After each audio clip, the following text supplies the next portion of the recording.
Cruise control to soothe the soul. The best drive on the N1. Welcome to Melville Drive. Right here on ilovemelville.live.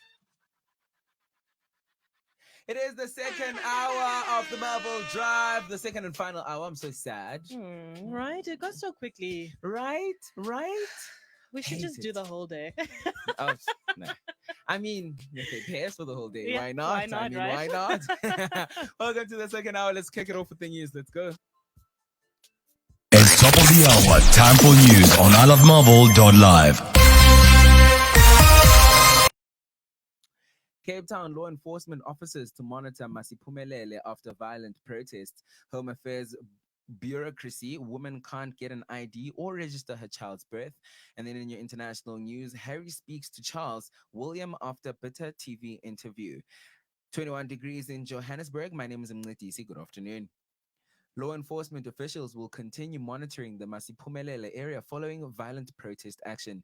City vehicles were stoned and damaged, tires and bins were set alight and used to block the roads on Tuesday night and into the early hours of Wednesday morning. The city's Wayne Giantson said from about 10 in the evening, the city's law enforcement officers had to deal with incidents of sustained civil disobedience. Law enforcement and Metro Police were forced to withdraw to the outskirts of the area for their own safety. No arrests were made, but charges of public violence, intimidation, and damage to public property were laid. Tashreeq Isaacs, who's 18 years old, has been unable to get an identity document and as a result can't register her baby. According to her mother, Isaacs was mistakenly registered as male and later discovered that there is a man with the same name and date of birth as her. Home Affairs has promised to help Isaacs resolve this matter. The Department of Home Affairs is investigating the case of 18-year-old Tashreeq Isaacs from Rosedale in Kariga, Uitenhage, who has not been able to get an identity document or register her baby because she has the same name and date of birth as someone else. Isaacs, who recently passed matric, says she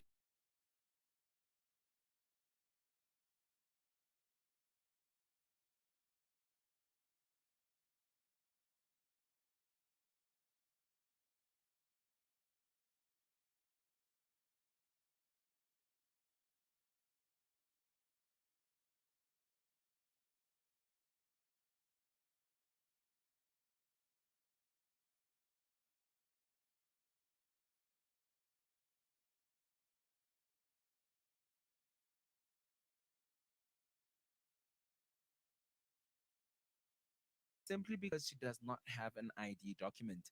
Isaacs wrote her matric exams last year. She failed two subjects but is planning to rewrite them. She says the man who shares her name and date of birth also wrote his matric exams. Her matric certificate has all zeros where her ID number should be. My life is upside down, she says. The department could not give me an ID and now I can't even open a bank account. I learned about the person with the same name from my school. Eastern Cape Department of Home Affairs spokesperson Gcinile Mabulu says they are looking into the matter. And then in your international news, Prince Harry has spoken to his father and brother after he and his wife Meghan Markle raised allegations of racism in the royal family during an explosive TV interview, a friend said on Tuesday. In the interview, Harry said that his father, Prince Charles, had cut him off financially and that at one point stopped taking his calls, and he also described his damaged relationship with Prince William, his brother. Harry and Meghan, whose father is white and mother is black, now live in California after stepping away from royal duties. The British monarch has been rocked by the couple's allegations that an unnamed royal asked how dark their baby's skin would be before he was born. I did actually call them to see how they were feeling, and it's true. Harry has talked to his brother and he has talked to his father too, Gail King said. Hmm. The word I was given was that those conversations were not productive, but they were glad they have at least started a conversation. Gail King said the couple were frustrated that alleged racism in the royal family had dominated the news agenda since the interview was broadcast on the 7th of March. All they wanted all along was for the royals to intervene and tell the press to stop with their unfair, inaccurate, false stories that definitely had a racism slant, King said. She added that Harry and Meghan wanted healing in the family, but Meghan had documents to back up everything, she said in an interview with Oprah Winfrey. The allegations, which the royal family said would be investigated, have plunged the monarch into one of the biggest crises since the death of William and Harry's mother, Princess Diana, in 1997. Meghan, a former actress, told Winfrey she was naively unprepared for life as a royal and had contemplated suicide while pregnant with their first child. The rand is trading at 14 Rand 85 against the US dollar, 17 Rand 68 against the euro, and 20 Rand 62 against the British pound. A quick recap of your top stories. Cape Town law enforcement's official to monitor Masiphumelele after violent protests. Home Affairs bureaucracy, woman can't get an ID or register her child's birth rather. And Harry speaks to Charles and William after bittersweet interview with Oprah Winfrey. It's time for us now to head into the sports headlines with Stephen Cooke. Bring you all the sporting news. This is sports on ilovemarvel.live. Good afternoon, I'm Stephanie Cooke with your sports headlines. In football sex abuse scandal, Clive Sheldon's QC review to be published. In boxing, Tommy Fury interview, how Tyson Fury's brother has ditched Love Island infamy to prove himself. I don't want any freebies, he says. In your cricket news, should Joe Buttler's open for England in the T20 World Cup? Rob Key and Nasser Hussain assesses England's batting options. And that is all for your sports headlines. Right, it is the second hour. Thank you for the sport headlines, Stephanie Cooke. I actually like saying your name so much. I actually like saying your name so much. I feel like you say it with such je ne sais quoi. Really? Sounds good. Stephanie Cooke. It is officially the second and final hour of the Marvel Drive. Coming up in this hour, the School Ground Parental Expert Edition, which chats to Ayanda Tekiana about positive parenting skills that parents should implement when raising their child in the appropriate manner. And then we have our Ship Drive, what to do, or rather 5 things to do when you are annoyed with your partner. I absolutely cannot wait for that one. I think it will be like therapy for all of us. For everybody. And I feel like everybody needs to get involved. So please comment. Tell us how you feel. What's going on? How do you guys deal with your annoying partners? Yes. Tell us how you feel. Our handles on social media, Facebook, I Love Marvel.live, and Twitter, I Love Marvel. We are also streaming live on personal social media accounts. Hi, Stephanie's people. Hi. Where can people catch you on that live? You can find me on Instagram and on Facebook at Stephanie Cooke _off the hook. Stephanie Cooke _off the hook. We're going to take a quick musical break. When we come back, we have Ayanda Tekiana on the line. This one is titled Skr Skr Boy and it's by Chimmy Chains. Enjoy. Welcome to the Marvel Drive. Hello, what's up? Yeah, dog. Yeah, dog. Got that dope hoodie. I wanted to get that thing for that party, dog. Okay, wait. I just bought my jeans, bought my shirt. Man, I'm looking fly. Chains on my neck, and they call me a skr skr boy. Cause they can't keep up. I just bought my jeans, bought my shirt. Man, I'm looking fly. Chains on my neck, and they call me a skr skr boy. Cause they can't keep up. Big bang, take low bang. Had to make the bank bigger, man. Now the lifestyle wavy. They hate cause they lazy. Drip drop all over the block like a faucet. Down my socks, I think way out the box. Fashion, never lose the plot. Do-rag on, shades, low, ice. We working our own, no stylist at home. Way out of your league, way out of your zone. I just bought my jeans, bought my shirt. Man, I'm looking fly. Chains on my neck, and they call me a skr skr boy. Cause they can't keep up. I just bought my jeans, bought my shirt. Man, I'm looking fly. Chains on my neck, and they call me a skr skr boy. Cause they can't keep up. Sippin' on lean, I'm lit. Look at your girl, she thick. Look at your girl, she fit. Give it a D and kids. Look at my drip, I drip. You better dip, you wet. You cannot do what I do. I just be dripping like flute. Like whoa. When I pull up, it's a movie. Cruising with my J's. You ain't got the cheese. You ain't got the steez. I'm blessed.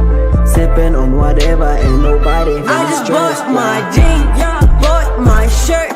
Man, I'm looking fly, chains on my neck, and they call me a skirt god. Cause they can't keep up.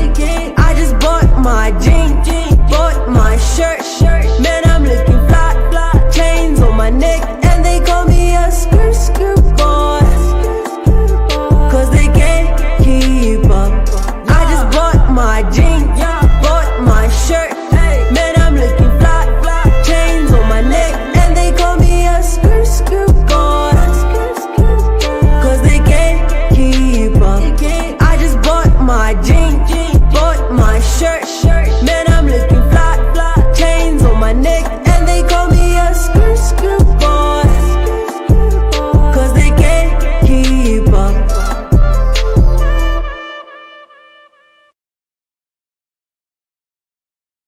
Brisker Boy on the Marvel Drive.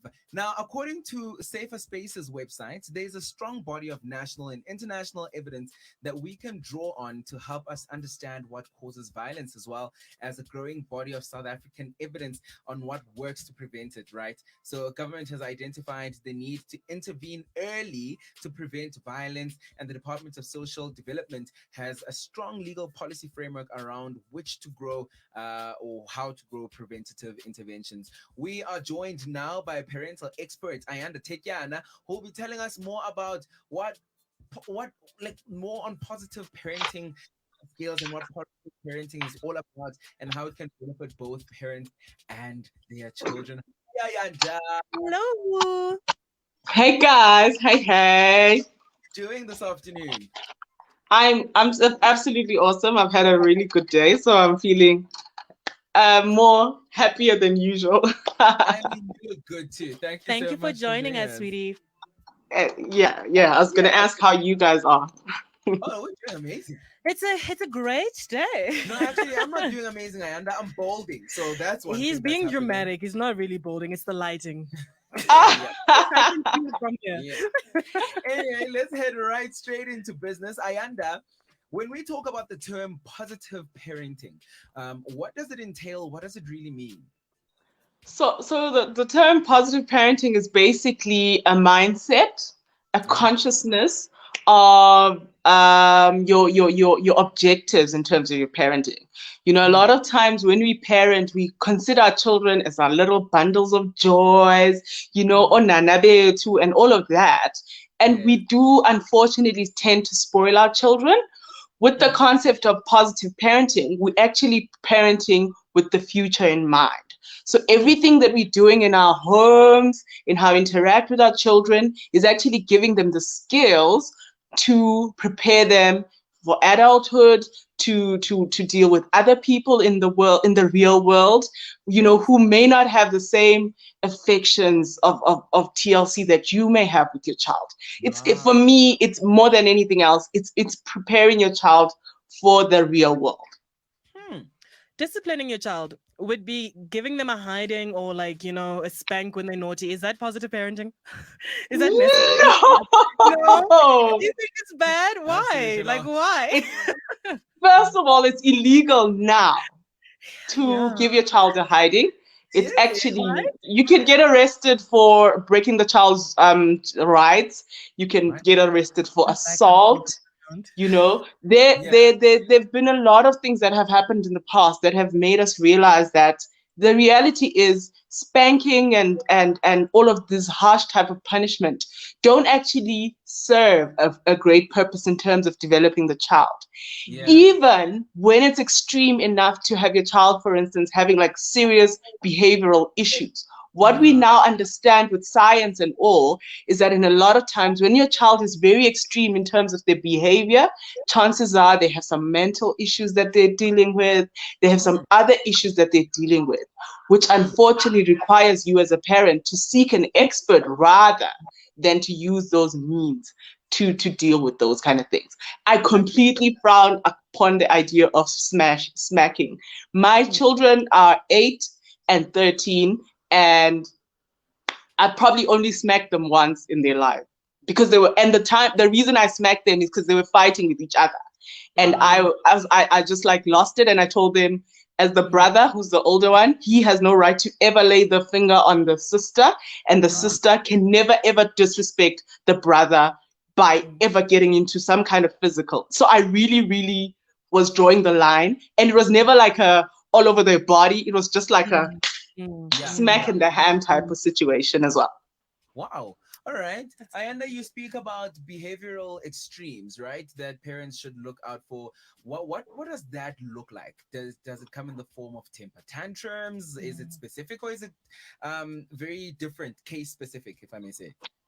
It definitely would be case specific, but if your child's temper tantrums are extreme to the event, for instance, that they harm themselves, if your child doesn't want to listen to you, extreme, like extreme, where it's like, this is not normal, something's wrong here.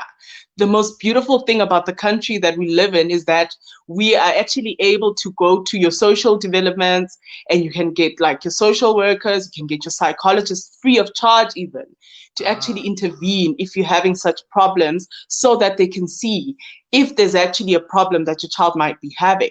Because remember, today we now know a lot more about how the brain works, and in most cases when a child is extreme, there's actually something that has gone wrong, and sometimes it doesn't even require like medical type of, like pills where they need, like maybe they have ADHD or those kind of real mental issues. Sometimes a child is just going through some type of trauma, maybe the parent separated, there's been a death in the family, but because sometimes as parents we don't know how to communicate well with our children, we find ourselves having forgotten about such issues, and then not able to properly allow our children to process that so that they can deal with it and be able to move on. So it's really, really important that you do not just that whole, what is it called? I'm trying to think of the closer term now. And what that meant is beat them up until. Well, I mean, no, it just means that, Steph, what it means. Beat them. No, it doesn't mean beat them. It just means Beat that, them. No. The direct translation is, how you get like a reed from a tree, like you bend it while it's still wet, so mold them while they're still young. So you don't believe in disciplining them at all in terms of like smacking them because it's molding them in the wrong direction, because maybe that's the reason why some people are abusive. Okay. Absolutely. So the problem with it is that once you make it a norm, then what you teach in your child is that it's okay. It's okay if you mistreat me now I meet you in the street and maybe you cut me, my first reaction is to want to fight with you. And how has that helped? The violence that we are experiencing right now in our country, I believe that actually has a lot to do with that. There hasn't been really a lot of studies done about that, but I truly believe that people who usually have been experiencing that, and they don't know how to have a conversation and say, listen, I'm disappointed in what you've done, and this is how I'd like you to fix it. Or right now I'm frustrated and I would like to walk away from you, because if I talk to you any further, this is going to go bad. Like those emotional skills are so important. And then we must also know that when we become parents, we are literally the kids' role model. Whatever we do in our houses, whether we're gossiping, we're bad-mouthing people, our children are picking that up and thinking that's the right way. And then Tina, as teachers at school, we see this child who's hard to deal with, only to find that this child is copying this somewhere from the home. Sure. What are some of the challenges that parents have to go through in order for them to instill this positive parenting and your techniques that you're using? Sure, you kind of have to be quite self-aware. You kind of have to be self-aware of your own triggers, say, okay, when 1, 2, 3 happens, I kind of lose it. And one of the reasons I'm completely also against smacking and all of that as a disciplinary measure is that as parents, what we then tend to do is we tend not to be very consistent in how we discipline our children. So today I've had a great day and I've signed a great deal. I come home and they've done the same mess that they usually do. Today I'm not going to shout because I'm in a good mood. But tomorrow, things didn't go my way and I'm fuming. And then now all of a sudden I want to beat everyone up and do all of that. No. So it's important as a parent to kind of be able to tell your children in advance what you expect from them. Just imagine you coming to work and you don't know what's expected of you and it's just all chaotic. That's what I usually use the analogy when I try to explain to parents the importance of setting expectations to say, okay, so today your chores are 1, 2, 3, 4, 5. And these are your daily chores. It doesn't matter whether it's raining, whatever. You have to do these 1, 2, 3 chores. Make boards if you have to, just to remind them to say, this is what's expected of you. And even if they do forget, sometimes I would have traveled and I've been working all day. Then I come home and I find my kids have not done what's expected of them. I don't even shout. I just wake them up and I say, time to do the dishes. And that time it's 12 o'clock midnight. Wow. But I'm instilling that. That's more hectic than a beating. Yes. Because I can get over it. But waking up at 12 o'clock to wash the dishes, that's torture. But you see, but it teaches you the responsibility, and so that you can hold yourself up. And I'm not even shouting. I'm just like, listen, you know what you're supposed to do before you go to bed. You have not swept, you have not done the dishes. This is what I expect you to do. And when you're done, call me. And then I'm getting into my pajamas and going into bed. For me, that's the best way to discipline. Yes. Like The biggest thing I'm taking away from what you're saying right now, especially when you speak about expectations and letting your kids know what you expect from them, so that whether it's dark or blue, these are the things they need to do. I'm picking up consistency there. Consistency is also important. Now, I want to know, because you also mentioned things like drawing up boards, chore rosters, and are there specific styles that parents can take on in order to implement positive parenting? Like, listen, if you make the understanding of the priority of assisting your child towards adulthood, for me, that's the reason why I'm so committed to the parenting style, because I understand that my son will be somebody's boyfriend one day, or or whatever. You never know. I'm very open-minded as a parent like that. And they and they have to have a relationship. So in terms of how I talk to him, in terms of how I give him responsibility, I'm equipping him with that know-how. I'm equipping him to understand that if you eat, you can't eat in your room. If you eat in your room and it's messy, usisi aingo wako, you're gonna clean your own room still. And still, even though Sisukona, you still have to wash the dishes. That's your chore. And it's the only thing that's expected of you. Even though there's a washing machine in my house, the kids wash their own shirts. And that's just the basic to just learn how to. So these little things that you become conscious of, and then you need to understand, why are you doing it? Everything that you do, be conscious of what's the future outlook. If you talk to your children and give them the respect, how are they going to communicate with other people in the workplace, at school, when they have partners? It's so important to be conscious of that. Absolutely. Dealing with a parent who is a negative parent, if I can put in inverted commas, what is the first bit of advice you would give to them in order for them to change their parenting style, or like relook at it? Because when you start with something new, it's not an easy transition. Absolutely. So if I'm a parent who's identifying that, okay, I'm clearly doing something wrong here, what's your advice for me changing my parenting style into a more positive parenting style? Yeah. Sure. So there's quite a lot, because remember, it's either, so there's a term, there's helicopter parenting. That's the kind of parent who's always like hoovering around their child. They want to know what they're doing, how do they do it. They want to, almost instruct, sometimes even take the pen and do their homeworks for them. So that also has like some negative connotations. I'm thinking about the other parenting style, which is like authoritative, where it's like, you need my permission. You can't go to the fridge without asking me. You can't do 1, 2, 3 without, that also has negative connotations, because you want your child to feel comfortable and confident to be able to do things that they want. Once you create this environment in the home where your child can't even think without your permission, then you're almost messing them up if you consider the adult version of your child, because now they're going to need they're always going to need the other person's approval. They're always going to need someone to say that's okay, that's not, you know, like you don't really want that. And then there's a parent who's completely unavailable. You get home, instead of asking your child, how's your day? Let me see your schoolwork. You have your own work. I know sometimes it's not something we do on purpose. You know, we all have different kind of resources. So sometimes you get home, you have to study, you have to do all of those things. Some of us don't have helpers, but I always say to that kind of parent, make that 30 minutes a day where you can just sit down with your child and say, okay, what's up? What happened? How was the teacher? How was your friend today? Have those kind of conversations. They make your child feel like they matter. And it's just, it means the world to them. Give them that hug. Yes, you're busy. Yes, we understand all of that. But make them feel like they matter. And then the worst and the best type of parenting, which I believe I am, is the type of parent who, even when I'm disciplining my children, I'm able to say, okay, if I'm, for instance, saying sweep the floor, I'm always open to negotiation to say, okay, you can sweep it either in 15 to 30 minutes, but by a certain time, I expect you to have swept the floor.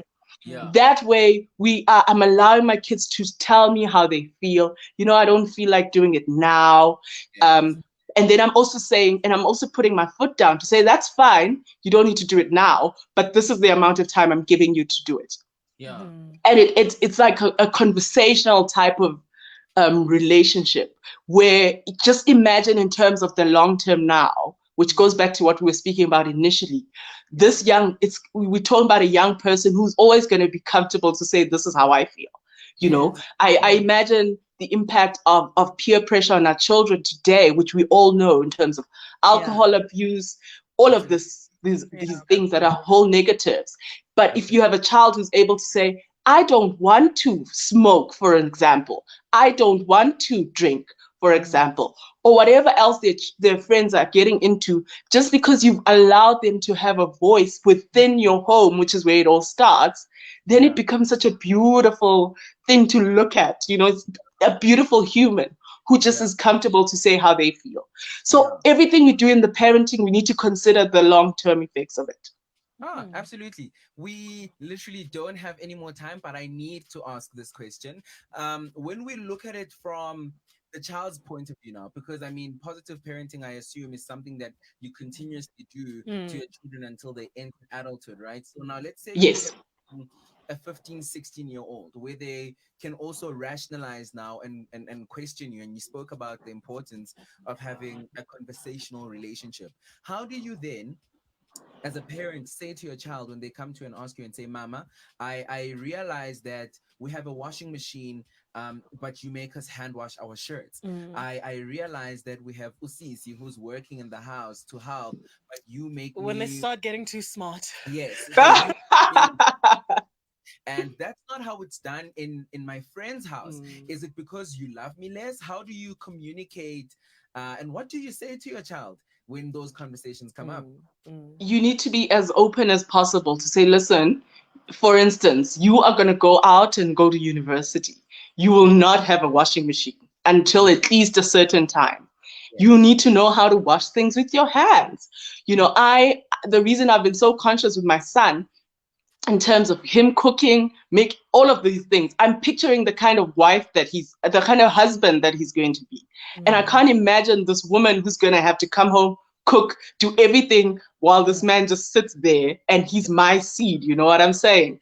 So have those kind of conversations, and sometimes they're very uncomfortable, you know, to have those conversations to the extent where you are able to even say, if, for instance, I know sometimes our children will even ask, the other kids at school are eating fancy lunches and I'm not able to afford, be able to say, that's just something mommy can't afford right now.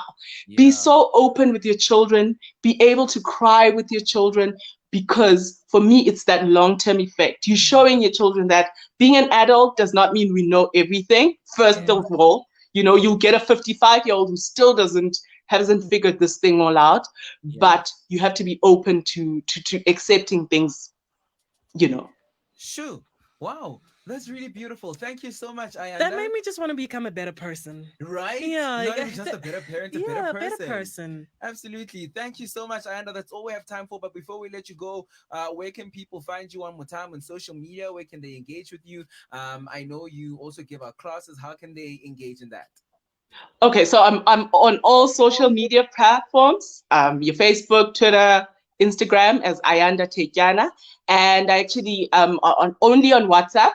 My number is 078 170 So that's 078 170 And I'm really always open to having conversations with my parents because I really believe that there's so much that parents are not even aware of that they can change. And what our slogan in our company is your child has unlimited potential. Mm. So when you see your child as this person who's going to be like, the next problem solver, the next someone's husband, Yeah. someone's brother, you Yeah. are going to put in that effort to make sure that they become the best at that.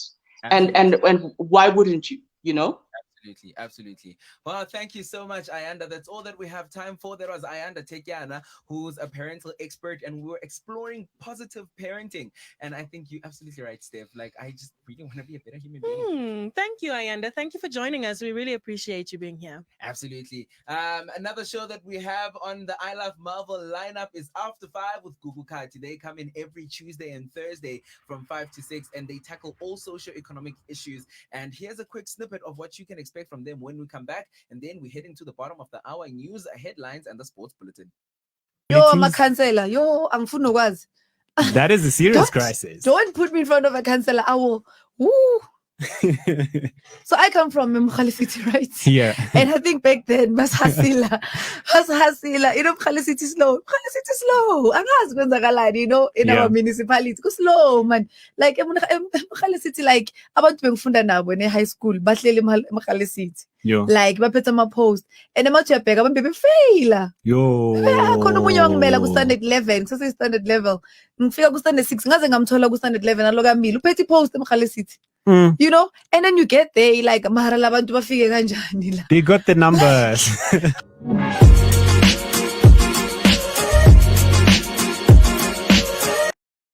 It's top of the hour. Time for news on ilovemarvel.live. In the bottom of the hour news headlines, Cape Town law enforcement officials to monitor Masiphumelele after violent protests. Home Affairs bureaucracy, woman can't get an ID or register her child's birth. Then in your international news, Harry speaks to Charles and William after bittersweet TV interview. The rand is trading at 14 rand 85 against the US dollar, 17 rand 68 against the euro, 20 rand 62 cents against the British pound. It's time for us now to head into the sports bulletin with Stephanie Cooke. Bringing you all the sporting news. This is sports on ilovemarvel.live. Good afternoon, I am Stephanie Cooke with your sports bulletin. In your cricket news, should Jos Buttler open for England in the T20 World Cup? Rob Key and Nasser Hussain assesses England's batting options. Rob Key said, England are not getting the best out of their best cricketer in all formats, that is Ben Stokes. The hero from Headingley, his game is more suited to batting earlier in the innings. Watch the fourth T20 between England and India at 1 p.m. today. In your football news, football sex abuse scandal, Clive Sheldon's QC review to be published. Clive Sheldon has spent over the past 4 years investigating the FA's perceived failings over a 35-year period from 1970 to 2005. The QC has also looked at what clubs knew during that period. And in your final bulletin, boxing, Tommy Fury interviews how Tyson Fury's brother has ditched Love Island infamy to prove himself that he doesn't need freebies. Nobody has ever pushed me into boxing, says Tommy Fury, who is now undefeated in 5 fights but carries the weight of his family name. I'm not here to try to equal anything that anybody else has done. And that is all from your sports. Thank you, Stephanie Cooke. So, Ship Drive, right? Ooh. 5 things you do when you are annoyed in your relationship. I ignore. She only It's does not one healthy. thing. My goodness me. Okay. Single, taken, or in a situationship, we absolutely want to hear from you. Welcome to the Ship Drive on the Melville Drive. Hey. This is a difficult one because I think it depends on the level of annoyance. Absolutely. What do you do? Oh, I think a lot. Mm-hmm. I think a lot. Then I play out a lot of scenarios in my head, and sometimes I just really want to burn it all to the ground. You know That's a problem. I think why? because it is that's a 5 to toxic. 5 to How because like is it constructive? is it constructive? Sometimes I want to burn it down with like the idea that I want to build it up again. Okay, Isn't that constructive? I don't know. That's like passive aggressive Mm-hmm. behavior, isn't it? It is. It It really, is. really is. I think I'm the king of passive aggressivia. That's a land that I made out in my head. Like, yeah. I think there's levels to it, and I think sarcasm is like probably my entry level of how I Okay. deal with it. If it's something that doesn't tick me off too much, but it still annoys me, Yeah. I'll probably have a very sarcastic response to it, Mm. and from that, I know my person he's smart enough to understand, What's going on next? what's going Like, on. they Yeah, get the clue. yeah, I think so. But like extreme levels is me ignoring it or avoiding it. Let me rather say Yeah. until I am more emotionally stable. Ah. Because I think when we're a bit angry and upset and we react immediately, sometimes it goes to the left, right? Those are facts. Mhm. Those So are facts. I should stop blocking. Like I need to stop doing that. You block people? Yeah, I do. Oh my gosh. Wow. Don't try me. While we ponder on that, according to Psychology Today's website, falling in love often involves idealization. So at first, nothing your partner does is bothersome. It's easy to focus on each other's strength. You marvel at your compatibility. You're captivated by every moment you spend together. Getting to know each other is such a thrill, right? Always, it's that Mm. honeymoon phase, bro. Yes. During Mhm. courtship, you're also eager to smooth over your differences. Like kindness, patience, and forgiveness come so easily, and then they really don't. Yeah, and then their face starts annoying you, and you're like, kindness for who? Yes, yes. Then the bloom is off the rose as you settle in some sort of commitment, whether it's being together for now or for always. Fantasies and carefree courtship fall aside by the wayside. Mm. What is something that your bae used to do that he doesn't do anymore? Tidiness. Oh, you used to be so clean and stuff.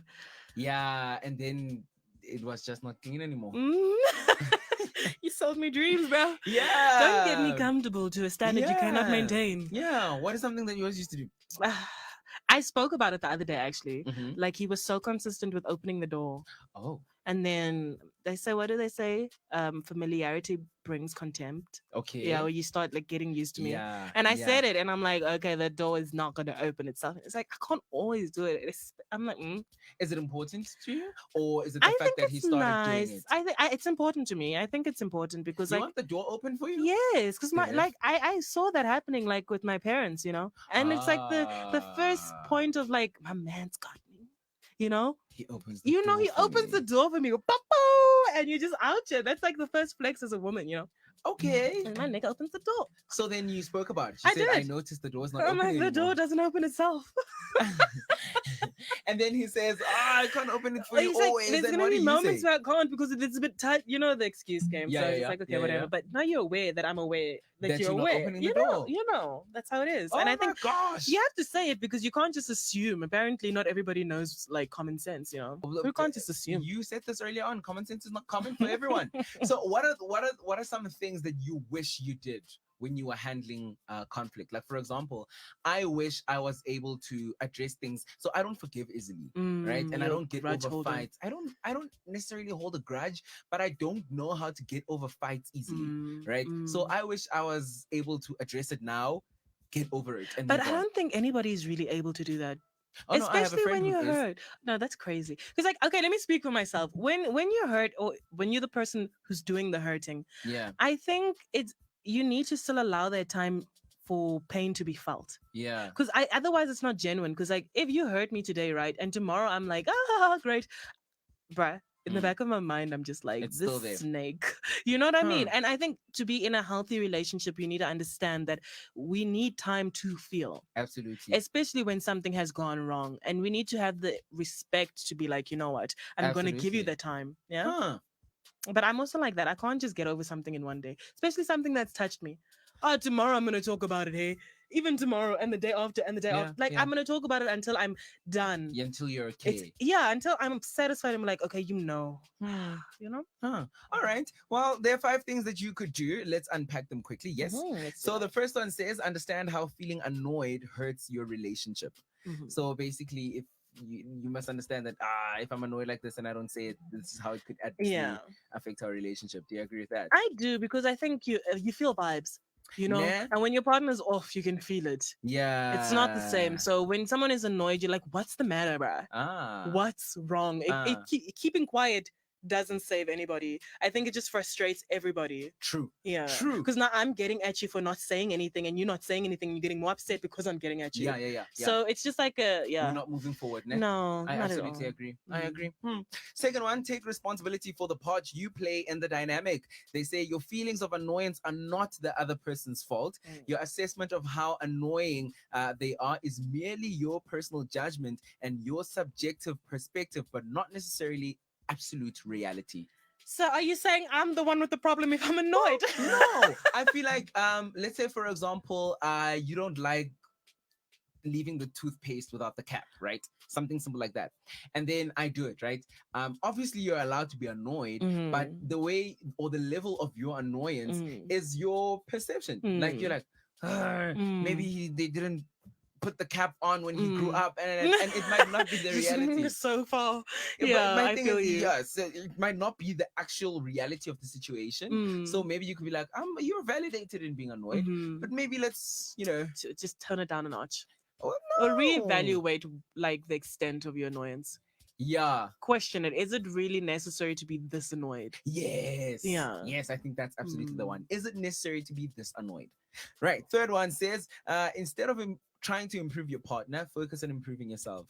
But what if I'm not the problem? Yeah. But I mean, Because I'm perfect. What do you mean? But like, this is the question you must ask. Like, what if I'm really not the problem? And I do need to ask myself these things sometimes. Yeah. Am I being the problem or am Yeah. I not the problem? Because sometimes leaving the toilet seat up is a problem. And you are not the problem. I am not the problem. Do you But understand? what if you are the problem because you get ticked off? What if you could just put the toilet seat down? Are you the kind of person who does this on purpose to make me like boil? No. I wouldn't know.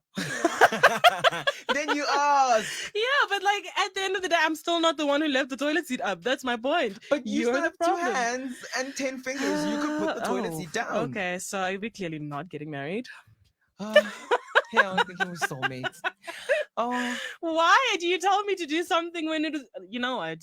I feel like this is the moment where I walk away. work on yourself, Steph. Work on yourself. Number 4, be aware that when you express annoyance, you're being annoying. I don't agree. That's true. That I can understand that, because I feel like Really? sometimes, especially the delivery, when you're like, why are you not putting down the toilet seat? Uh-huh. It sounds a little bit moany and complaining. That's why walk away, breathe, think about it, then come back. Literally, they say here, do you have to talk so loudly at parties? Why can't you do with your mouth? Like, Oh my gosh. What is the most annoying thing you've ever experienced? Not just from a partner, but from like someone close to you, family member, friend. The most annoying, it really is cleanliness. Mhm. It's like a You hate picking up after anybody else flash besides the yourself. toilet. Oh my gosh, yeah, to be there. Things like that. Yeah, no, I feel. I think there's Yeah. nothing takes the cup when you don't flush the toilet. Nah. Nothing. It's really deep, bro. Yeah, it's deep, bro. Like I have to look at that. It's not me, it's you. Oh no. But I mean, for me, it's the okay. I've never been in a situation when somebody doesn't flush their number 2. You But never it's know how these things go. Okay, I've got a nephew. That happens. Oh dear. Yeah. Oh no. I've got a nephew, so that happens. And I was like, listen, just because I had to, Yeah. clean the booty when you were a little tootie, doesn't mean it's mean- going to continue. And I want to see it for the rest of your Bruh, life. and you're Fact. an adult now. You got adult poop. That smells like adult poop. Yes, I agree with you. Yes. I have to deal with my own. Okay, I've got to deal with my own. Absolutely hate it. Number 5, remember, your allies, not enemies. This is a Mm. partnership. You're in a relationship. I think we need to reinforce this at wedding ceremonies. Ah, yes. Because some people are out here getting married to abusers who are not understanding. I'm not your enemy, bro. Yes. You know? Yes. You don't have to fight me. We're on the same side. We're on the same team. Ah, yes. Guys. And I think Ah. when your annoyance level gets to a part where you forget whose team you're playing for, you need to take a walk and have an ice cream. And reevaluate, eh? Mm-hmm. All right. I absolutely agree. My goodness me, counting down the 5 things you need to do when you are annoyed and wrapping up our ship drive for today. The first one, understand how feeling annoyed hurts your relationship. The second one, take responsibility for your part in the dynamic. The third one, instead of trying to improve yourself, focus on improving, instead of trying to improve your partner, focus on improving yourself. Put down the toilet seat, Stephanie. I didn't leave it up. No. Number 4, be aware that when you express annoyance, you're being annoying. And then finally, remember you're allies and not enemies. I don't think this love war thing is gonna actually work. Whoever said all is fair in love and war just set us up for GBV. That's absolutely true. Mm. Because all is fair No. is a very broad statement. Dude, like, Yeah. so now you can love me with roses and stuff. Doesn't mean you can punch me in the face. Absolutely. Yeah. It's Cheers. not fair. Anyway, 47 after 4. It's time for us to officially get out of here and wrap up the Melville Drive on this Wacky Wednesday. We're back again tomorrow. It's a Fanduka Thursday, so that should be very, very exciting. Please, can we have good music tomorrow? I request this right now. Yeah. Throwback Thursday vibes, guys. Throwback Thursday. We'll see you same time, same place. Oh, good word, goodbye today. Yes. The good word for goodbye is, since we're talking about relationships, it should be something to do with that, right? Remember, when you are annoyed, expressing it is annoying. I think that was the take of today. You're annoying when you're annoyed. Okay. Does that no? That's not good enough for goodbye. Let me think about that. Go for it. I'm gonna come back for you. Don't text your exes. It's a bad idea.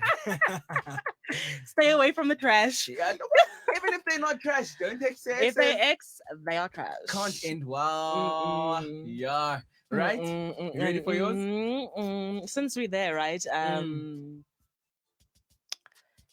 Let the main thing be the main thing. Keep the main thing the main thing. Those side things are not for you, boo. Okay, They I don't like that love one. you. All right, good word, goodbyes. Keep the main thing the main thing. Let the main thing be the main thing. And do not text your exes. One more time. We're back again tomorrow, 3 to 5, right here on I Love Marvel Live. Remember, please follow us on all our social media, Facebook, Twitter, YouTube.